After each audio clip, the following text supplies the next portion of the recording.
음, 프랑스의 작가 장 지오노가 쓴 단편 소설 나무를 심은 사람이라는 책이 있습니다.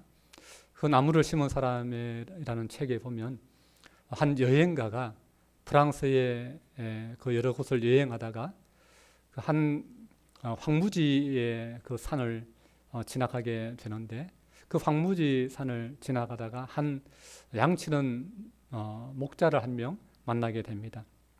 엘지아르 부피에라고 하는 나이든 양치기입니다. 이 여행자는 그 황량한 광야 같은 그런 산에서 이 부피에의 도움을 받으면서 며칠을 함께 지내게 되는데, 그 부피에게서 한 가지 특이한 점을 발견하게 됩니다. 아침에 양떼를 몰고 그 황량한 들로 나가면 쇠막대기로 가지고, 쇠지팡이로 가지고 땅을 쿵 찍어 가지고는 구멍을 내고, 거기에다가 주머니에서 도토리 하나를 꺼내 가지고 그 구멍에 넣고는, 그리고는 흙을 덮고 또 준비한 물을 쫄쫄쫄쫄 이렇게 부어서 매일 100개씩 그 황량한 그 산을 돌아다니면서 도토리를 심더라는 것입니다. 그리고 이제 집에 돌아와서 저녁을 먹은 후에는 또 자루를 쏟아가지고 거기에서 실한 도토리, 튼실한 것, 깨끗한 것, 상하지 않은 것, 그것을 이제 또 골라내서 그 다음 날에 가지고 갈 것을 준비하더라는 것이죠. 그 땅이 그렇게 황무지가 된 이유는 벌목으로 인해서 이제 산의 나무가 사라졌고, 계곡에 흐르던 물이 말라버리고, 또 산짐승들도 다 떠나고, 새들마저도 자취를 감추고 생명의 온기가 다 사라져 버리니까 정말 울음소리 같은 바람만 생생 불어대는 그러한 척박한 곳이 되고, 그러니까 사람들이 다 이제 그 벌목해서 그것을 숯을 구워서 생계를 유지하던 사람들이 나무가 다 사라지고 산이 황폐화 되니까 더 이상 생계를 유지할 수 없으니까 다 그곳을 떠나가 버렸던 버려진 곳이었습니다. 그런 곳에 목동이 그렇게 그 일들을 묵묵히 3년째 해오고 있었던 것입니다. 세월이 흘러서 이 여행자가 2차 세계대전이 끝난 다음에 32년 만에 그곳을 다시 방문합니다. 감사하게도 그때 만났던 그 엘지아르 보피의 그 목동이 이제 89살에 노인이 되어서 참 그래도 아직 죽지 않고 다시 만남의 재회의 기쁨을 가집니다. 사람들이 모두 떠나갔던 그 황무지였던 그곳이 놀랍게도 다시 가보니까 참나무 숲이 우거진 그런 정말 싱그러운 그러한 아름다운 숲으로 변해 있었고, 계곡에는 다시 물이 흐르고 있었으며 들짐승들이 찾아오고 또 새소리가 들려오는 그러한 너무나 정겨운 곳이 되어 있었습니다. 그리고 밭에는 많은 채소들이 무럭무럭 잘 자라고 있었고, 사람들이 여기저기서 이렇게 어디서 왔는지 들어와서 집을 짓고 또 터전을 일구어서 정말 많은 사람들이 함께 웃음꽃을 피우면서 생기가 넘쳐나는 그런 아름다운 곳으로 변화되었습니다. 재미있는 것은 뒤늦게 이 사실을 알게 된 정부 사람들이 나와서 그렇게 시뻘건 흙먼지만 날리던 이 황무지가 왜 이렇게 어느 순간 이렇게 갑자기 숲으로 바뀌었는지 참 이상하다. 이거 좀 왜 원인이 뭔지 조사를 해봐야 되겠다. 그렇게 하는데 그들은 그 부피의 할아버지의 헌신을 몰랐기 때문에 그것이 그저 우연으로 일어난 일인 줄 알고 그저 신기해하기만 했다라고 하는 그런 이야기로 이 이야기는 끝이 납니다. 근데 소설에나 나올 법한 이런 일이 사실 실제 중국에서 있었습니다. 바로 황사 진원지 가운데 하나인 마우우수 사막을 숲으로 변화시킨 한 여자의 이야기입니다. 인위전이라고 하는 여자가 그 주인공인데요. 이 여인이 참 불행하게도 그 아버지가 돈을 받고 저 사막 그 험한 곳에 사는 총각에게 그만 자기 딸을 시집을 보내버린 것입니다. 마우우슈 사막에 징베이탕이란 그런 곳에 토굴에서 가난하게 살아가는 너무나 열악한 환경에 살아가는 그 집으로 시집을 보내버린 것입니다. 그녀는 사람이 잘 살지 않는 그런 곳에 팔려오다시피 시집 온 것이죠. 사막지대에 살다 보니 사람들이 없는 거예요. 주변에 사람이 살지 않는 겁니다. 그러니까 그렇게 시집 와서 살다 보니까 사람이 너무 그립고 사람이 너무너무 보고 싶은 거예요. 그래서 혹 지나가는 여행객이나 나그네가 있어서 발자국이 있으면 그 발자국을 사라지지 않도록 바가지를 가져와서 그 발자국을 덮었어. 좀 사람의 자취라도 좀 오래 보고 싶어서 덮어두는 그런 일까지 했다고 합니다. 도저히 이런 곳에 살 수 없다는 생각에 남편을 버리고 도망가려고 몇 번이나 시도를 했지만 울며 매달리는 남편을 매정하게 버릴 수 없어서 번번이 포기했다고도 합니다. 그렇게 사람을 그리워하던 어느 날 그녀는 그곳을 사람이 와서 머물 수 있는 곳으로 만들어야 되겠다라고 하는 그러한 꿈을 품고서 그 사막에 나무를 심기 시작합니다. 사막에 나무를 심는다는 것은 참 너무나 바위에 참 계란치기 아니겠습니까? 정말 터무니없는 발상이죠. 정말 완전 돈키호테식 그 발상에 누가 그 말에 동의하겠습니까? 누가 귀를 기울여주겠습니까? 나라가 해도 못한 일을 한 여자가 혼자서 하겠다니 그 누가 협력을 하고 그 누가 잘한다고 도와주겠다고 하겠습니까? 그런데 혼자서 그럼에도 불구하고 묘목을 안고 물통을 쥐고 그렇게 한 포기 두 포기 계속해서 매일매일 일과가 끝나면 그 일들을 나무 심는 일을 때로는 밤에도 그렇게 해나갔던 것입니다. 그렇게 1년이 지나도 2년이 지나도 이 여자가 포기를 하지 않으니까 남편도 이제는 이 여자는 말릴 수 없는가 보다 이러면서 같이 이제 합류해서 그 일을 20년 넘게 묵묵히 해냈습니다. 우리 그림자로 있는데 한번 띄워주시면 좋겠습니다. 이 부부입니다. 이 여자가 이뉘쩐이라고 하는 여자고 그 남편입니다. 저런 뒤에 배경이 저들이 살아가는 그러한 삶의 터전입니다. 완전히 잡초 한 폭이 어쩌다가 한 번씩 비 오면 나는 그러한 사막 지역입니다. 다음 그림요. 이렇게 이제 사막에 아무것도 없는 풀 한 폭이 없는 사막에 이 사막 지역에 강한 나무를 구에다가 심기 시작합니다. 그다음 그죠?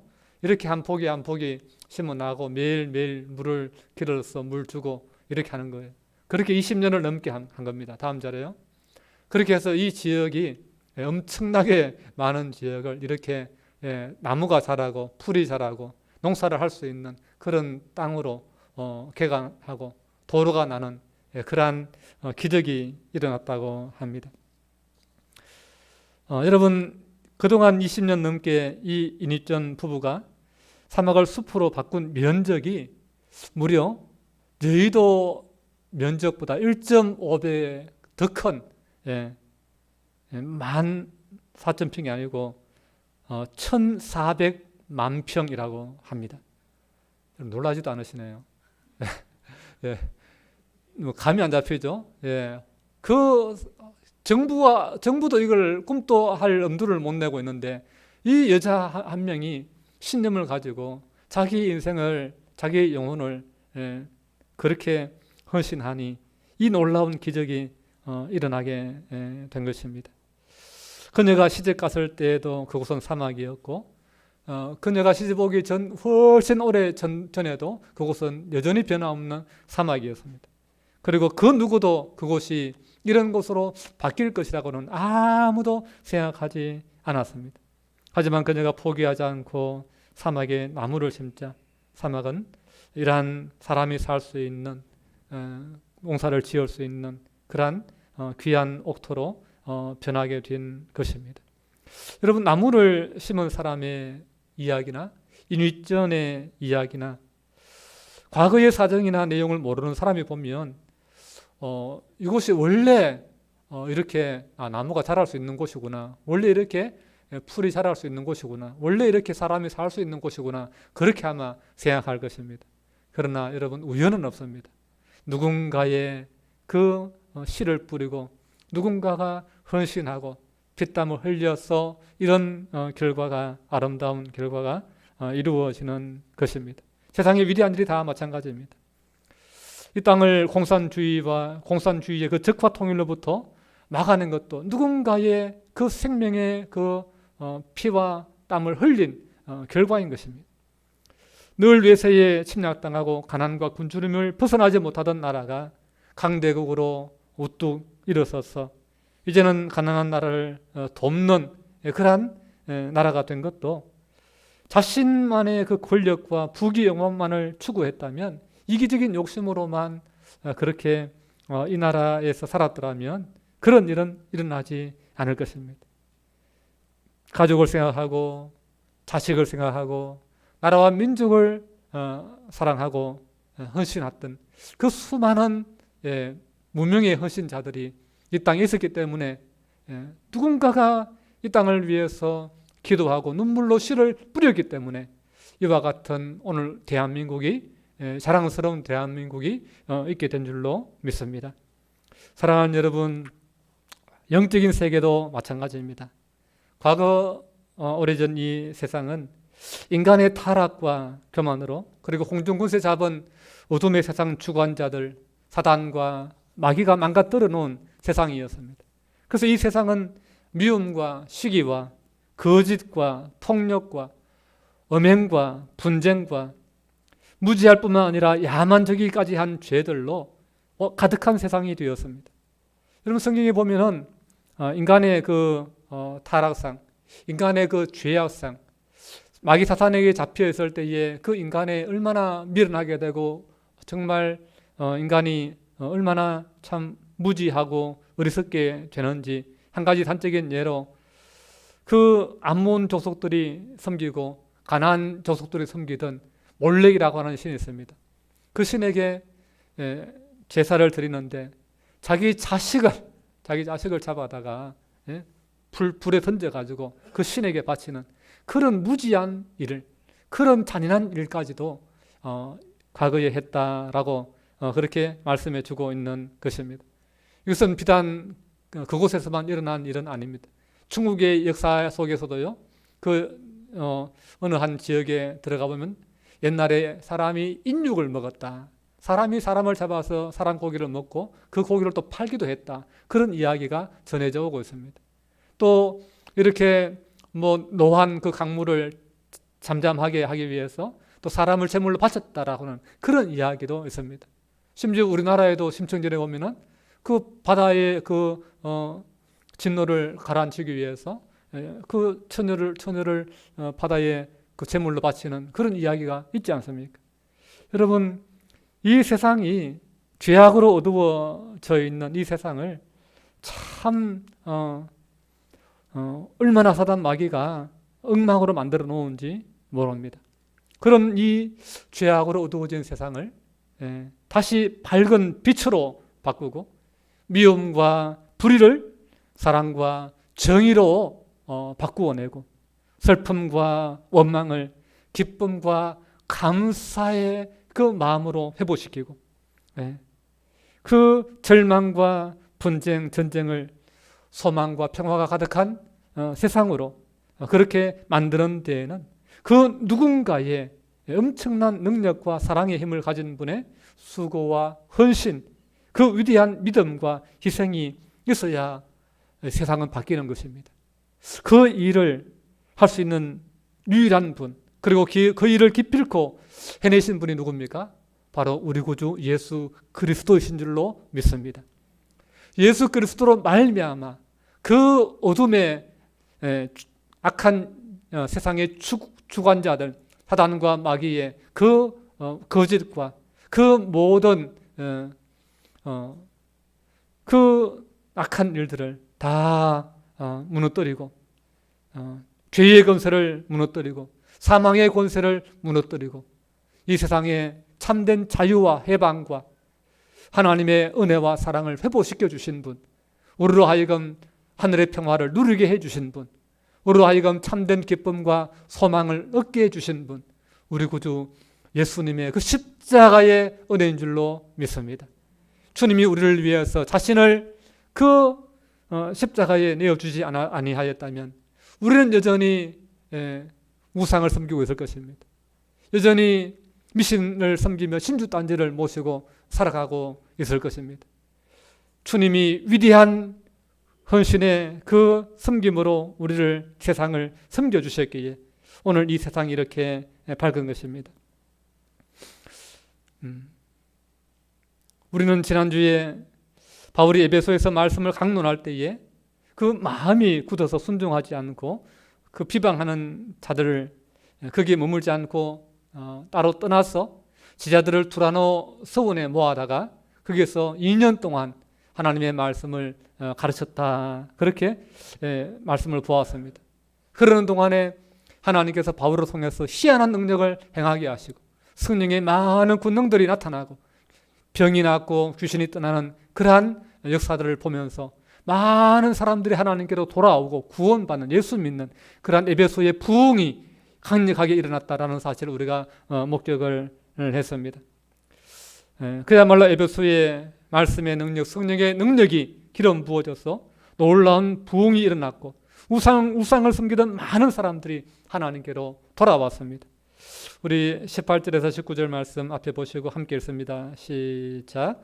믿은 사람들이 많이 와서 자복하여 행한 일을 알리며 또 마술을 행하던 많은 사람이 그 책을 모아가지고 와서 모든 사람 앞에서 불사르니 그 책값을 계산한 즉 은 5만이나 되더라. 아멘.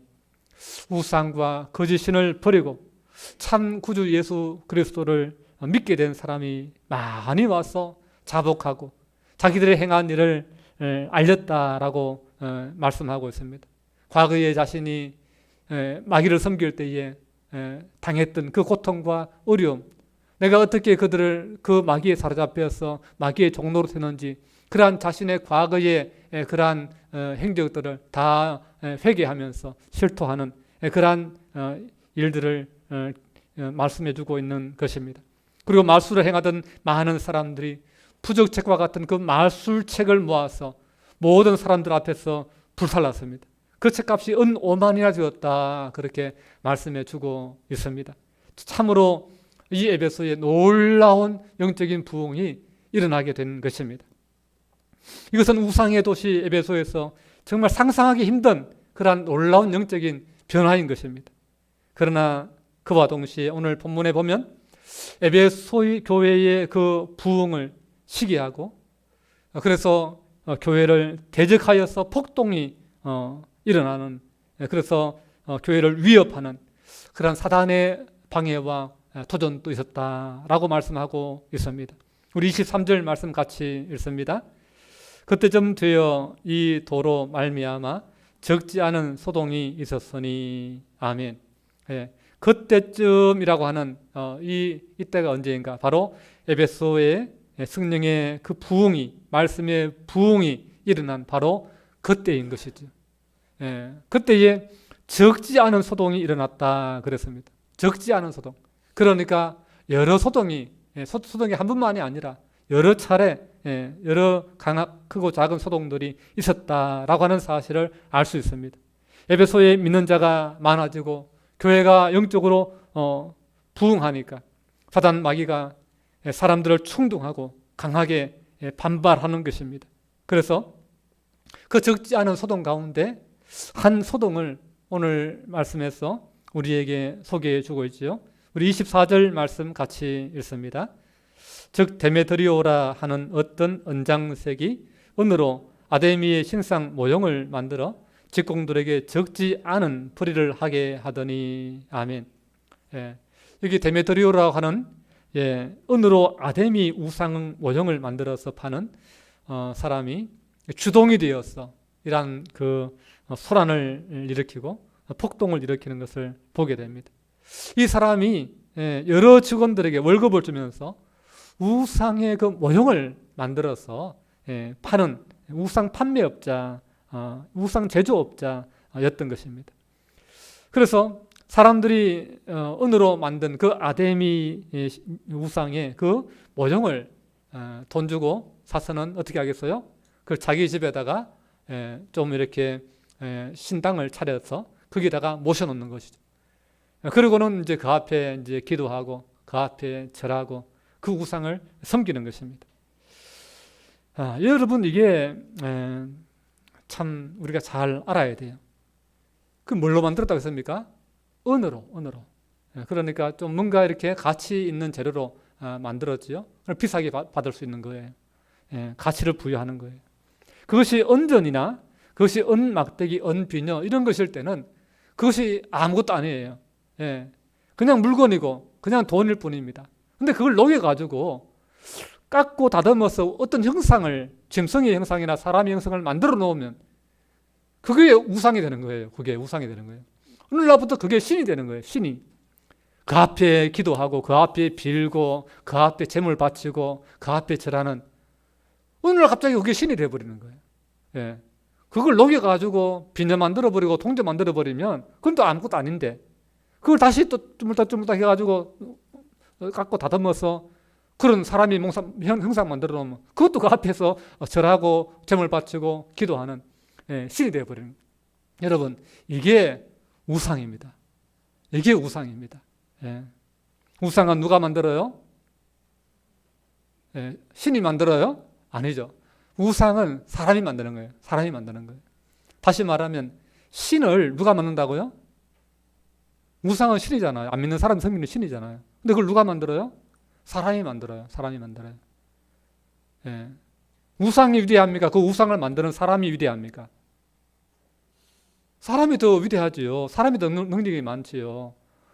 그러면 그 우상을 만드는 사람을 차라리 섬기는 게 안 낫겠습니까? 그러니 얼마나 우상을 섬기는 것이 미련한 짓이고 얼마나 헛된 짓인가 하는 것을 우리가 분명히 알아야 되는 거예요. 우상이라고 하는 존재는 사람이 만들어주지 않으면 존재할 수 없는 그러한 헛된 신이다 라고 하는 것을 우리가 분명히 알아야 될 줄로 믿습니다. 사람의 손에 의해서 만들어진 신, 그게 바로 우상인 거예요. 적어도 진짜 신이라고 한다면 사람이 만들어줘서 그 자신의 정체를, 자신의 능력을 나타낼 것이 아니라 스스로 자신의 그 능력과 위엄을 나타내야지. 사람이 만들어주는 것이 아니라 신이라면 신이 사람을 만들어야죠, 오히려. 그렇지 않습니까? 신이 사람을 창조해야 마땅하지 않습니까? 근데 신이라고 하면서 사람의 손을 빌려서 만들어줘야만 신이 될 수 있는 그게 무슨 신입니까? 이게 여러분 우상의 실체이고 우상의 정체입니다. 그럼 우상의 이 실체를 여러분 분명히 아셔야 돼요. 그렇기 때문에 이 우상은 힘이 있어요, 없어요? 힘이 없습니다. 그냥 나무 막대기입니다. 힘이 있습니까, 없습니까? 힘이 없습니다. 불 때문에 타버리고 때리면 부러집니다. 근데 그걸 깎아 만들어 놓습니다. 그럼 그게 힘이 있습니까, 없습니까? 똑같이 힘이 없습니다. 그건 역시 불에 던지면 타고 부러뜨리면 부러집니다. 똑같은 나무예요. 우상은 아무런 힘이 없습니다, 여러분.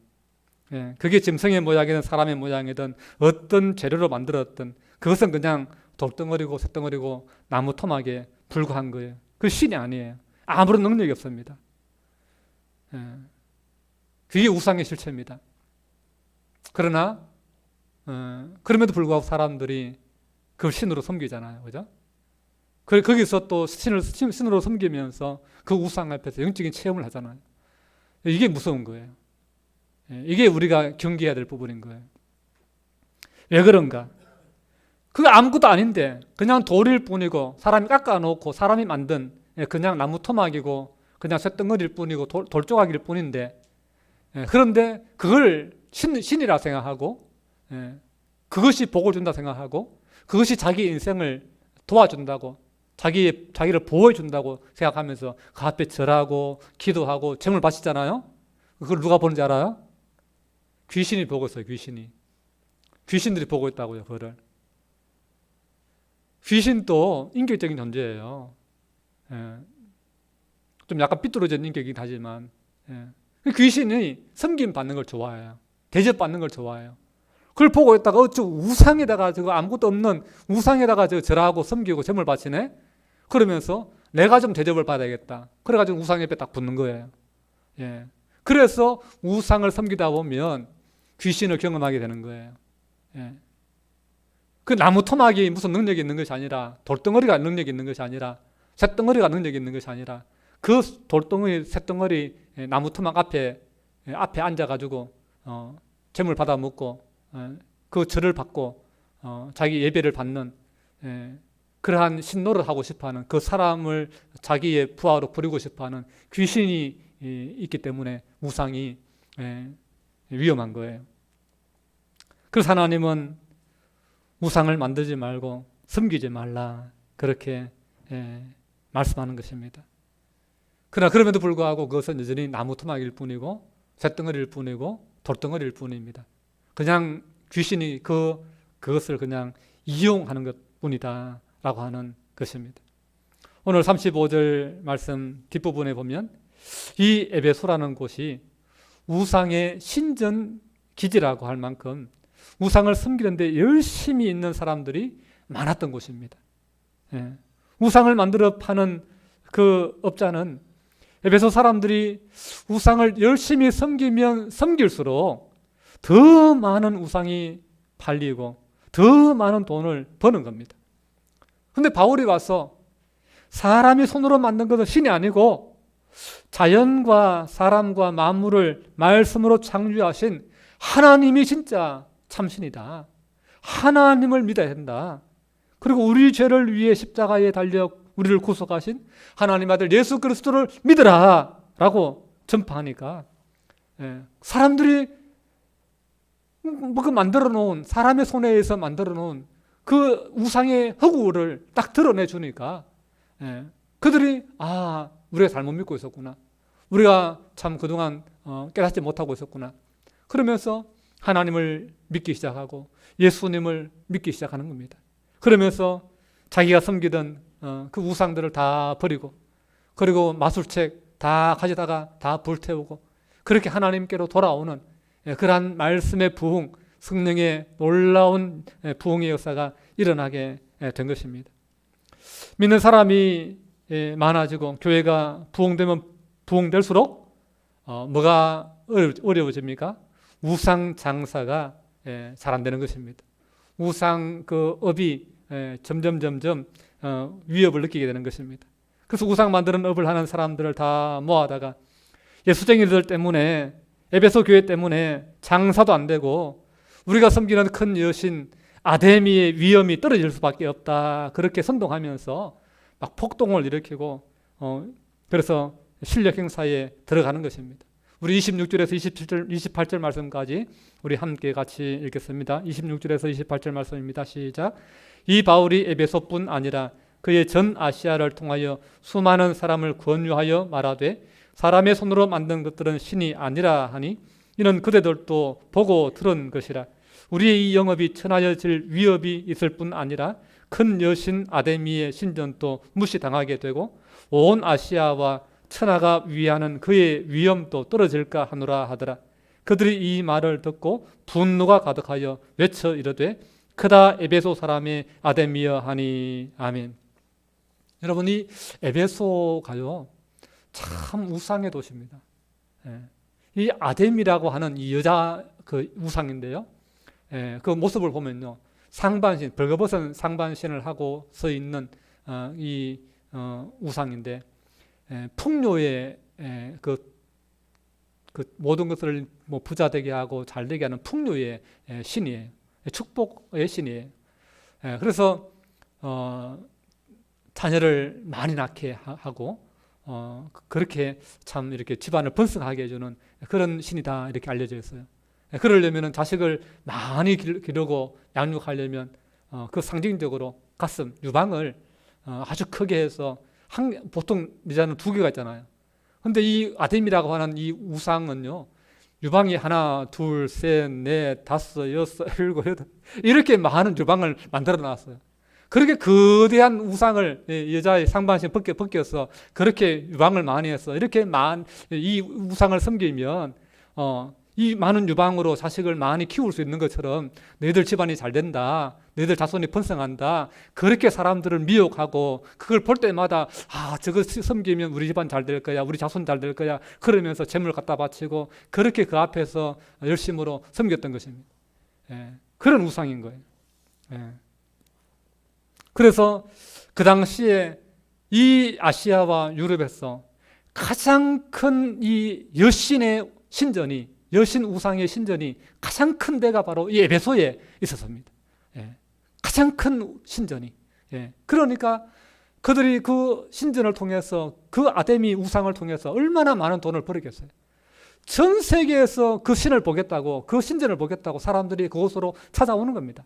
그런데 사도 바울이 에베소만 다니는 것이 아니라 온 아시아에 다니면서 그거 다 잘못된 거다, 하나님 믿어야 된다, 그렇게 하고 있으니까 이들이 불안을 느끼고 분노를 느끼고 장사 안 되고 월급 줘야 되는데 큰일 났다. 그래가지고는 폭동을 일으킨 것입니다. 그래가지고는 29절에 보니까 바울과 함께 다니던 마게도냐 사람 가이오와 아리스다고를 잡아서 가지고는 연극장으로 끌고 갔습니다. 아마 이들은 원래 바울 선교팀을 잡고 싶어 했을 것입니다. 근데 당장 바울이 잘 눈에 안 띄니까 바울 대신에 그냥 가이오와 아리스다고를 잡아서 연극장으로 끌고 간 것입니다. 여러분, 이 두 사람을 연극장으로 끌고 갔다고 하는 것은 당시의 그 연극장이 연극을 공연하는 장소이기도 하지만 거기서 재판이나 혹은 사형을 집행하는 곳이기도 했기 때문에 그렇습니다. 그렇기 때문에 이들을 재판하고 처형하겠다라고 하는 그런 목적으로 끌고 간 것이죠. 바울이 뒤늦게 소식을 듣고 연극장으로 들어가려고 했지만은 30절, 31절에 보면 제자들이 말립니다. 그리고 그 에베소 관리 중에 바울과 친한 사람이 소식을 전가를 보내가지고 그 바울을 절대로 연극장 안으로 들어가지 않도록 그렇게 말리라고 당부를 합니다. 왜 그렇습니까? 그만큼 거기 들어가면 지금 위험한 상황이 지금 벌어질 것이다. 어떤 일이 일어날지 모르는 그런 위험한 상황이기 때문에 그런 것입니다. 34절에 보면 사람들을 흥분시키고 과격한 행동을 유발하기 위해서 그들이 뭐라고 했습니까? 크도다 에베소 사람의 아데미어라고 하는 그 외침을 2시간 동안이나 열광적으로 했다라고 하는 거예요. 자기들 신을 섬길 때 그렇게 자기들의 우상을 향해서 그렇게 주문을 외우듯이 이런 그 외침을 크도다 에베소 사람의 아데미어, 이런 외침을 평소에 늘 했던 것입니다. 우리식으로 하면 주여 삼창을 2시간 동안 했다는 그런 말입니다. 여러분, 안 믿는 사람 데려다 놓고 믿는 사람이 애워사고 주여 삼창을 2시간 동안 해보세요. 그거 안 믿는 사람 어떻게 되겠어요? 기절초풍할 일이 아니겠습니까? 그 믿는 사람 두 사람 잡아다 놓고는 그 수백 명, 수천 명의 사람들이 그 극장에 몰려들어가지고는 크도다 에베소 사람의 아데미어라는 그 외침을 부르짖음을 2시간 동안 했다고 하니 이 가이오와 아리스다고가 얼마나 힘들었겠어요. 얼마나 두려움을 느꼈겠어요. 정말 소름 끼치는 그 시간이 아닐 수가 없었을 것입니다. 여러분, 이 소동의 결말이 어떻게 되었을까요? 사탄은 교회를 삼킬 듯이 우는 사자같이 으르렁거렸지만은 결론은 누구 하나 해를 당하지 않았다라고 하는 것입니다. 35절을 보면 에베소시의 관리인 서기장이 나와서 이 우상 숭배자들을 경솔히 행동하지 않도록 설득하고 제지하고 있는 모습을 보게 됩니다. 그런데 이 서기장이 그렇게 흥분한 사람들을 설득할 수 있었던 명분이 있었던 것이 있습니다. 그것은 바로 잡혀온 그 두 사람이 윤리적으로, 법적으로, 도덕적으로 어떤 잘못도 하지 않았다라고 하는 분명한 그 증거와 사실이 있었기 때문입니다. 오늘 우리 이 땅의 교회가 세상에 비난을 받고 영향력을 잃어가는 것은 무엇 때문입니까? 우리가 우상을 섬기지 않고 예수를 믿어서가 아닙니다. 오히려 예수를 믿기는 믿는데 말로만 믿고 말로만 주여 주여 하고 우리의 삶으로, 행동으로 주님의 가르침을 따르지 않기 때문에 그런 것이 아니겠습니까? 오늘 우리가 핍박을 받아도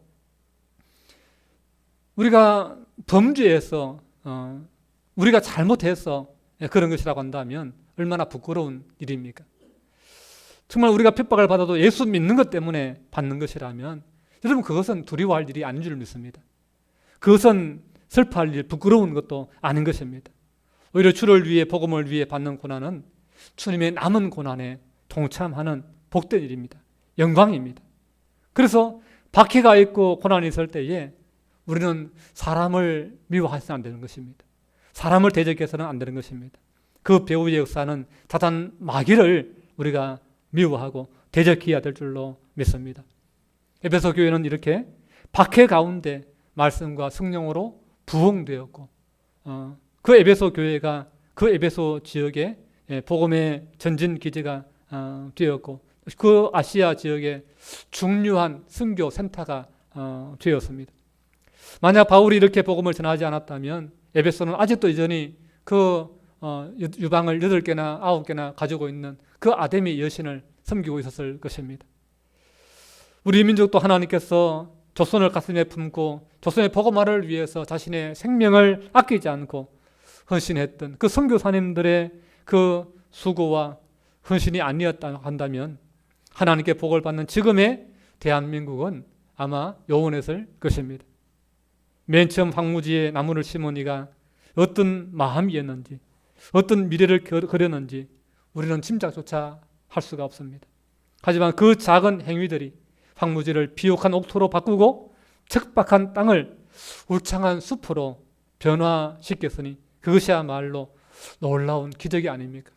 오늘 우리도 우리의 가정에 정말 나무를 심는 그 사람처럼 또 에베소 지역을 예수 그리스도의 복음으로 우상의 신전 기지에서 그 지역에 하나님의 복음의 중심지로 선교 센터로 그 에베소를 변화시켰듯이 오늘 우리가 하나님 앞에 바르게 끼어서 헌신하고 믿음의 비전을 가지고 하나님 비전을 가지고 소망을 가지고 우리가 정말 눈물로 기도하고 내 삶을 하나님께 드린다면 하나님은 나를 통해서 우리의 가정을 우리의 가문을 새롭게 하실 것이고 이 나라 이 민족과 우리 안동명성교회가 더 많은 사람이 와서 하나님의 생명과 하나님의 복을 누릴 수 있는 아름다운 그러한 에덴 동산과 같은 그러한 복된 하나님의 나라가 될 줄로 믿습니다.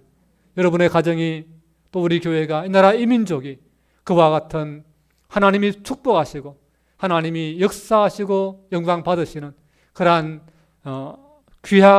귀하고 아름다운 주님의 그러한 교회, 주님의 그러한 일꾼, 주님의 그러한 복된 나라로 하나님이 사용하시기를, 하나님이 영광 받으시기를 주님의 이름으로 축복합니다. 기도하겠습니다.